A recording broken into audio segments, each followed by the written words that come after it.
O que você faz todos os dias, ou melhor, o que você deixa de fazer, pode estar destruindo sua memória silenciosamente. E o pior, a maioria das pessoas acha que é apenas a idade. Esquecer onde colocou as chaves, perder o raciocínio no meio de uma conversa, sentir a cabeça pesada sem motivo aparente. Esses sinais parecem banais, parecem normais, mas não são. Existe um hábito extremamente comum na rotina moderna, presente na vida da maioria das pessoas acima dos 45 anos, que está acelerando o declínio da memória de forma progressiva e silenciosa, sem dor, sem aviso claro, e com consequências que só aparecem quando o processo já está avançado. Neste vídeo, vou te explicar exatamente o que esse hábito faz dentro do cérebro, por que os esquecimentos que você normaliza merecem atenção e quais mudanças simples podem proteger a sua memória agora, antes que seja tarde demais. Se você clicou neste vídeo, é porque tem algum problema relacionado com isso. Mas você não está sozinho. Aqui no canal existem vários espectadores com os mesmos problemas que você. Fique à vontade para se comunicar com eles pelos comentários e compartilhar a sua experiência. E não se esqueça de se inscrever no canal e curtir o vídeo. Todos os dias trazemos vídeos novos ajudando a esclarecer e orientar sobre algum problema de saúde. E convenhamos, todos nós temos algum problema, não é? Mas não tenha medo. E também não se esqueça de procurar um médico pessoalmente para um acompanhamento adequado. Eu sou apenas um auxiliador informativo gratuito, que está aqui todos os dias para ajudar você com algo diferente relacionado à sua saúde. Agora, vamos começar.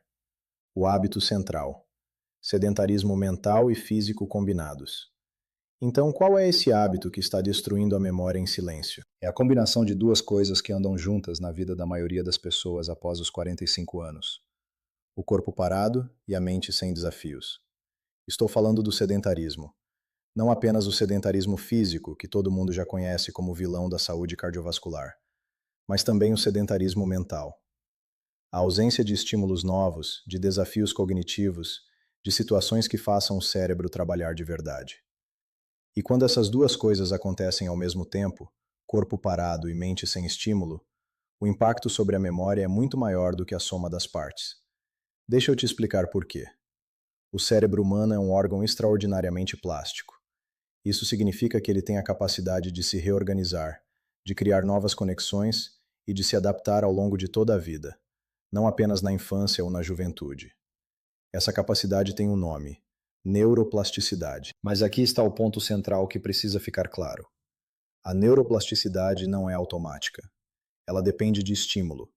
O cérebro cria e fortalece conexões quando é desafiado, quando aprende algo novo, quando resolve problemas, quando se move, quando se relaciona, quando é exigido a funcionar além do automático.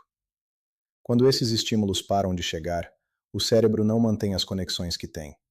Ele começa a perdê-las. Pensa assim. Imagine que o cérebro é uma cidade com milhares de estradas. Cada memória, cada habilidade, cada função cognitiva depende de estradas específicas funcionando bem. Quando o tráfego nessas estradas é constante, ou seja, quando o cérebro é usado e estimulado, elas se mantêm largas, bem conservadas e eficientes. Mas quando o tráfego para, quando o corpo fica parado e a mente entra no piloto automático, essas estradas começam a se deteriorar. Aos poucos, algumas ficam estreitas, outras fecham completamente. E o resultado é exatamente o que as pessoas descrevem: memória que falha, raciocínio que lentifica, palavras que demoram para vir, pensamentos que se perdem no meio do caminho. E aqui está o detalhe que quase ninguém percebe. Esse processo não começa aos 70 ou 80 anos. Estudos mostram que o declínio cognitivo relacionado ao sedentarismo pode começar a se instalar silenciosamente a partir dos 45 anos, ou até antes, em pessoas que mantêm uma rotina de baixo estímulo físico e mental por anos seguidos. O problema não é o envelhecimento em si. O problema é o envelhecimento sem estímulo. Tive uma paciente de 58 anos, professora aposentada, que chegou ao consultório preocupada com esquecimentos frequentes. Ela havia se aposentado 2 anos antes, e desde então a rotina havia mudado drasticamente. Menos leitura, menos interação social, menos movimento. A aposentadoria, que deveria ser um período de descanso e qualidade de vida, havia se tornado inadvertidamente um período de baixíssimo estímulo cerebral. Quando conversamos sobre isso e começamos a trabalhar estratégias de reativação cognitiva e física, a melhora foi progressiva e consistente. A mensagem central aqui é simples. O cérebro precisa ser usado para se manter saudável, e o corpo em movimento é parte essencial desse processo, como vou te mostrar agora no próximo bloco. Como o exercício protege o cérebro, o BDNF e o fertilizante cerebral.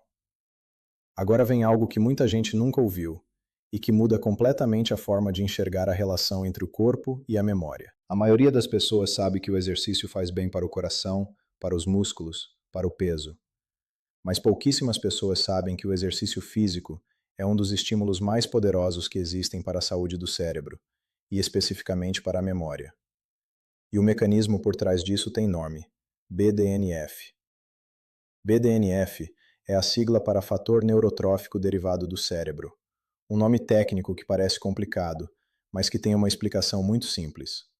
Os cientistas chamam o BDNF de fertilizante cerebral, e esse apelido é perfeito para entender o que ele faz. Assim como um fertilizante nutre o solo e permite que plantas cresçam mais fortes e saudáveis, o BDNF nutre os neurônios, as células do cérebro, favorecendo a criação de novos neurônios, fortalecendo as conexões entre eles e protegendo as células cerebrais contra o envelhecimento precoce. E aqui está o ponto fundamental. O exercício físico é um dos maiores estimuladores naturais da produção de BDNF que existem. Quando você se movimenta, especialmente em atividades aeróbicas como caminhada, corrida leve, natação ou ciclismo, o fluxo sanguíneo para o cérebro aumenta significativamente. Esse aumento de circulação carrega mais oxigênio e nutrientes para os neurônios, e ao mesmo tempo dispara a produção de BDNF em regiões cerebrais diretamente ligadas à memória. A região mais beneficiada por esse processo é o hipocampo, uma estrutura localizada no interior do cérebro que funciona como o centro de gravação e recuperação das memórias.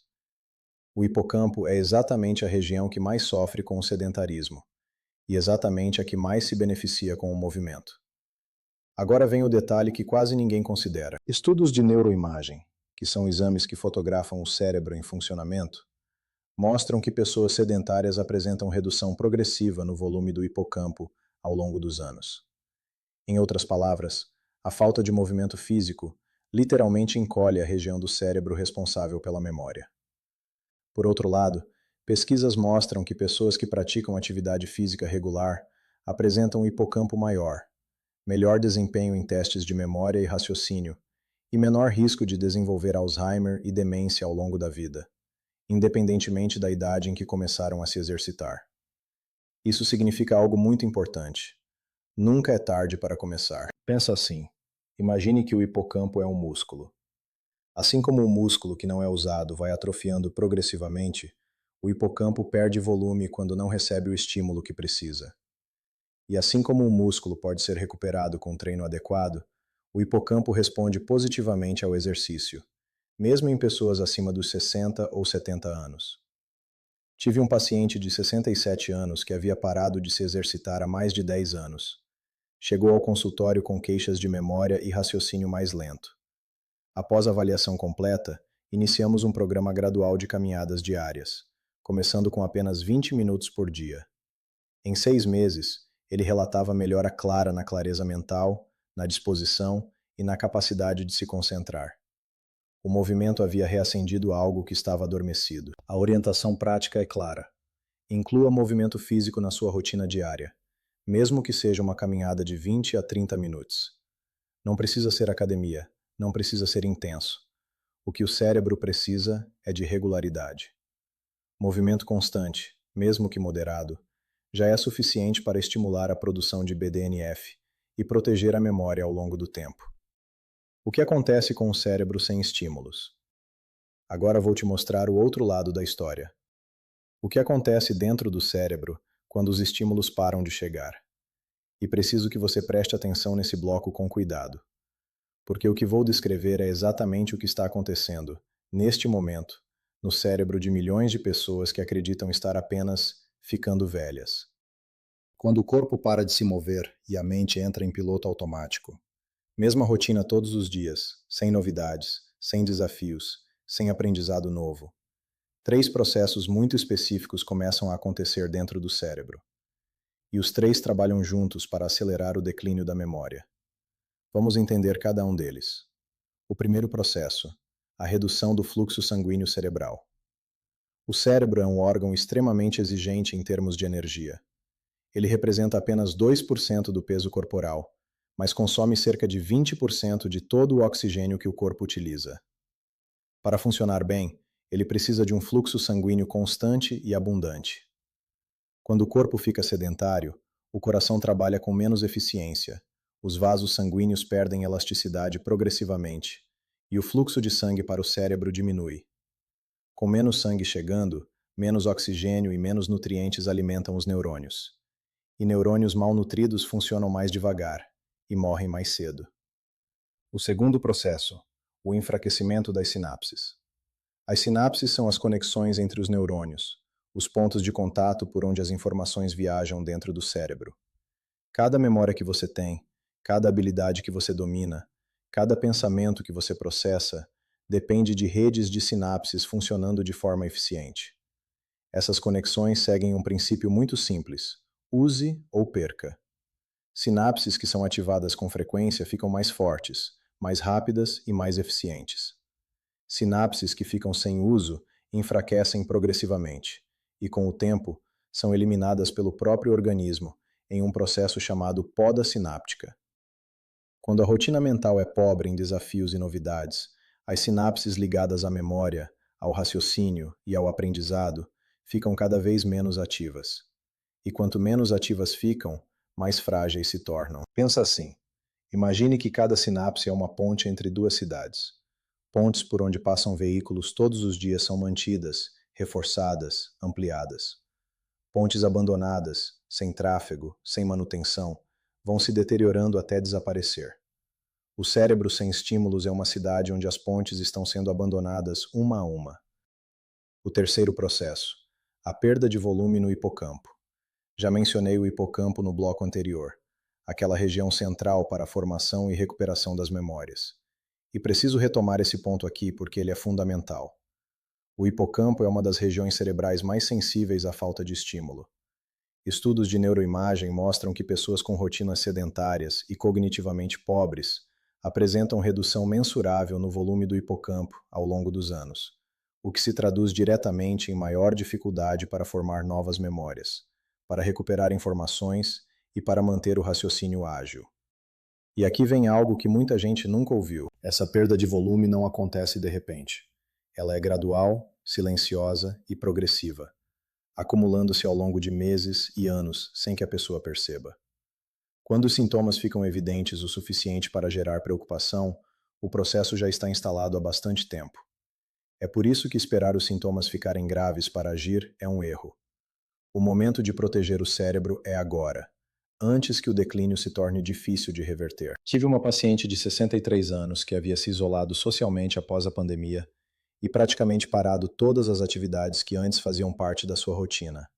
Caminhadas, encontros com amigas, leituras, trabalhos manuais. Em 2 anos de baixíssimo estímulo físico e mental, os esquecimentos foram se intensificando de forma progressiva. Quando fizemos a avaliação completa, os exames mostravam redução no volume hipocampal, compatível com o quadro que ela descrevia. Com a reintrodução gradual de estímulos, físicos, sociais e cognitivos, a progressão foi freada e ela relatou melhora subjetiva significativa na clareza mental. A orientação prática aqui é direta. Não deixe a rotina virar um ciclo fechado de repetição sem novidades. O cérebro precisa de tráfego nas suas pontes. Precisa de estímulos novos, de desafios diferentes, de movimento. Cada vez que você aprende algo novo, resolve um problema diferente ou simplesmente muda o trajeto da caminhada, você está mantendo essas conexões vivas e funcionando. A conexão com inflamação crônica e envelhecimento cerebral. Chegamos a um ponto que pouquíssimas pessoas conhecem e que, quando entendem, muda completamente a forma de encarar o sedentarismo. Até agora conversamos sobre fluxo sanguíneo, sinapses e hipocampo. Mas existe um quarto mecanismo pelo qual o sedentarismo destrói a memória, e esse é o mais silencioso de todos. Estou falando da inflamação crônica de baixo grau. Deixa eu te explicar o que isso significa de forma simples. Quando o corpo sofre uma lesão ou infecção, o sistema imunológico responde com inflamação, aquele processo de vermelhidão, calor e inchaço que todo mundo conhece. Essa inflamação aguda é saudável e necessária. Ela sinaliza que o corpo está se defendendo e se reparando. O problema é quando a inflamação não é aguda, quando ela é crônica, baixa, constante, silenciosa, sem sintomas evidentes, sem dor localizada, sem febre. Apenas um estado inflamatório persistente que se espalha pelo organismo inteiro, incluindo o cérebro, sem que a pessoa perceba. E o sedentarismo é um dos principais ativadores desse tipo de inflamação. Quando o corpo fica parado por longos períodos, acumula gordura visceral, aquela gordura profunda que se deposita na região abdominal, em volta dos órgãos. Essa gordura não é inerte. Ela produz ativamente substâncias inflamatórias chamadas citocinas, que circulam pelo sangue e chegam até o cérebro. Dentro do cérebro, essas citocinas inflamatórias agem sobre células chamadas micróglia, que são as células de defesa do sistema nervoso central. Em condições normais, a micróglia protege os neurônios. Mas quando cronicamente ativada pela inflamação sistêmica, ela começa a agir de forma excessiva, danificando os próprios neurônios que deveria proteger. Pensa assim: imagine que a micróglia é um guarda de segurança dentro do cérebro. Em condições normais, ela patrulha o ambiente, identifica ameaças e protege os neurônios. Mas quando recebe sinais inflamatórios constantes do resto do corpo, ela entra em estado de alerta permanente e começa a tratar como ameaça coisas que não são. É como um segurança que, sob pressão contínua, começa a causar dano no próprio ambiente que deveria proteger. Agora vem o ponto mais importante desse bloco, e esse é o que mais preocupa os especialistas em neurologia. A inflamação crônica de baixo grau está diretamente associada ao acúmulo de proteínas tóxicas no cérebro, especialmente a proteína beta-amiloide e a proteína tau, que são as principais marcas patológicas da doença de Alzheimer. Isso não significa que todo sedentário vai desenvolver Alzheimer, mas significa que o sedentarismo, ao favorecer a inflamação crônica, cria um ambiente cerebral progressivamente mais favorável ao desenvolvimento de doenças neurodegenerativas ao longo dos anos. E aqui está o detalhe que quase ninguém considera. Esse processo inflamatório começa muito antes dos sintomas aparecerem. Pesquisas mostram que o acúmulo dessas proteínas tóxicas pode começar décadas antes do diagnóstico de Alzheimer, o que significa que as escolhas que você faz hoje, na faixa dos 45, 50 ou 55 anos, estão influenciando diretamente o que vai acontecer com o seu cérebro daqui a 20 ou 30 anos. O sedentarismo de hoje é o risco neurológico de amanhã. Por outro lado, e isso é fundamental, o exercício físico regular tem efeito anti-inflamatório comprovado. Quando o corpo se move com regularidade, ele reduz a produção de citocinas inflamatórias, diminui a gordura visceral e cria um ambiente sistêmico muito menos favorável à inflamação crônica. Em outras palavras, mover o corpo é uma das estratégias mais eficientes que existem para proteger o cérebro contra o envelhecimento acelerado. Tive um paciente de 61 anos com histórico familiar de Alzheimer. O pai havia sido diagnosticado aos 72 anos. Ele chegou ao consultório preocupado e perguntou diretamente: Doutor, tem algo que eu possa fazer para reduzir esse risco? A resposta foi clara: sim. Movimento físico regular, alimentação anti-inflamatória, sono adequado e estímulo cognitivo constante são as ferramentas mais poderosas que a medicina preventiva tem hoje para reduzir o risco de declínio cognitivo. Ele saiu do consultório com um plano concreto, e não apenas com preocupação. A orientação prática é esta: entenda que cada dia sedentário não é apenas um dia sem exercício. É um dia em que o ambiente inflamatório do seu organismo se fortalece um pouco mais. Pequenas mudanças consistentes na direção do movimento e do estímulo mental têm impacto real e cumulativo na proteção do cérebro, e esse impacto se multiplica ao longo dos anos. Sinais de alerta que as pessoas normalizam. Chegamos ao último bloco antes do encerramento, e esse aqui é o que mais gera identificação, porque vou descrever situações que provavelmente você já viveu, talvez até hoje, e que normalizou completamente. Presta atenção e vê quantas dessas situações você reconhece na sua própria rotina. Você está no meio de uma conversa e a palavra simplesmente não vem. Você sabe o que quer dizer. Sente que a palavra está ali, na ponta da língua, mas ela não aparece. E quando aparece, é minutos depois, quando a conversa já passou. Você entra em um cômodo com um objetivo claro, e ao chegar lá, esquece completamente por que foi. Volta para o lugar de onde saiu e só então lembra. Você lê um parágrafo, chega ao final e percebe que não reteve nada do que acabou de ler. Precisa voltar e ler de novo, às vezes mais de uma vez. Você sente a cabeça pesada durante o dia, como se o pensamento estivesse envolto em névoa. A concentração não dura muito. Qualquer distração te tira do foco e é difícil retomar. Você esquece compromissos, nomes, onde colocou objetos. Começa a depender cada vez mais de anotações, alarmes e lembretes para coisas que antes fazia automaticamente. Soa familiar? A maioria das pessoas que experimenta esses sintomas os atribui imediatamente a duas causas: estresse ou idade, e segue em frente sem investigar mais. Mas aqui está o problema central. Esses sinais não são apenas consequência do estresse ou do envelhecimento natural. Eles são sintomas concretos de um cérebro que está recebendo estímulo insuficiente, físico e mental, e que está sinalizando que precisa de atenção. E existe uma diferença fundamental que precisa ficar clara. O esquecimento normal relacionado à idade é ocasional, não progressivo, e não interfere significativamente na vida diária. Você esquece onde colocou as chaves, mas lembra depois. Você demora para lembrar um nome, mas em algum momento ele vem. O esquecimento que merece atenção é aquele que se intensifica progressivamente ao longo do tempo, que começa a interferir em tarefas do cotidiano, que vem acompanhado de dificuldade crescente de concentração e raciocínio, e que a própria pessoa ou as pessoas ao redor percebem como algo diferente do habitual. Agora vem algo que muita gente nunca ouviu. O cérebro tem uma capacidade extraordinária de compensar perdas iniciais, o que os neurologistas chamam de reserva cognitiva. Isso significa que os primeiros sinais de declínio podem ser mascarados por anos, enquanto o cérebro usa recursos alternativos para compensar o que está perdendo. Quando os sintomas finalmente ficam evidentes o suficiente para preocupar, o processo subjacente já está instalado há bastante tempo. É por isso que esperar os sintomas ficarem graves para agir é um erro que tem consequências reais.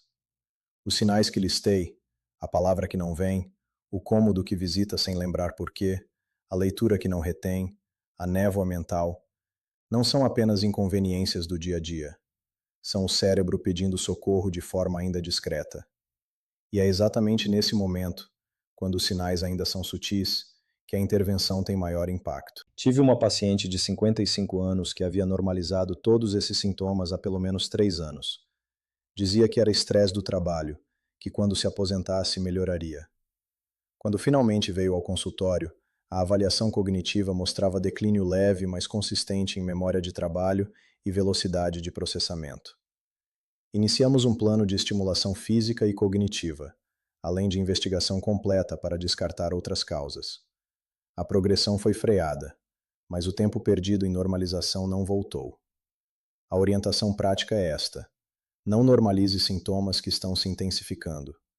Se os esquecimentos estão ficando mais frequentes, se a concentração está cada vez mais difícil, se a sensação de névoa mental é constante, leve isso ao seu médico. Peça uma avaliação cognitiva. Quanto mais cedo o problema é identificado, maiores são as possibilidades de intervenção eficaz. O cérebro manda sinais. A questão é se você vai ouvi-los, enquanto ainda há tempo de agir. Então, vamos recapitular o que conversamos hoje. O sedentarismo físico e mental combinados é um dos maiores aceleradores do declínio da memória, e age de forma silenciosa, progressiva e evitável. O cérebro precisa de movimento para produzir o fertilizante que mantém os neurônios vivos. Precisa de estímulos para manter suas conexões fortes. E precisa de um ambiente interno livre da inflamação crônica que o sedentarismo alimenta todos os dias. Os sinais que você normaliza, a névoa mental, os esquecimentos frequentes, a dificuldade de concentração, merecem atenção. E o momento de agir é agora, enquanto esses sinais ainda são sutis. Pequenas mudanças consistentes fazem diferença real. uma caminhada diária, um livro novo, uma conversa estimulante, aprender algo diferente. São escolhas simples que protegem o que você tem de mais valioso, a clareza da sua mente. Se você se reconheceu em algum dos sinais que conversamos hoje, me conta aqui nos comentários. Quantos desses sintomas você já normalizou na sua rotina? Sua experiência pode ajudar outra pessoa que está passando pela mesma situação, sem saber por onde começar. Se este vídeo te ajudou, deixa o seu like. Isso faz com que esse conteúdo chegue a mais pessoas que precisam dessas informações e ainda não tiveram acesso a elas. E se você ainda não está inscrito no canal, te convido a se inscrever agora. Aqui você vai continuar encontrando conteúdos que ajudam a entender melhor o funcionamento do corpo e a tomar decisões mais conscientes para viver com mais saúde e qualidade de vida. Lembrando sempre, este vídeo tem caráter educativo e não substitui a consulta médica. Se você tem preocupações com a memória ou cognição, procure um especialista. Cuidar do cérebro começa com informação, mas se completa com acompanhamento profissional. No próximo vídeo, vou falar sobre algo diretamente conectado ao que conversamos hoje, e que a maioria das pessoas acima dos 45 anos nunca considerou como fator de proteção cerebral. Não perca! Até lá! Cuide-se bem!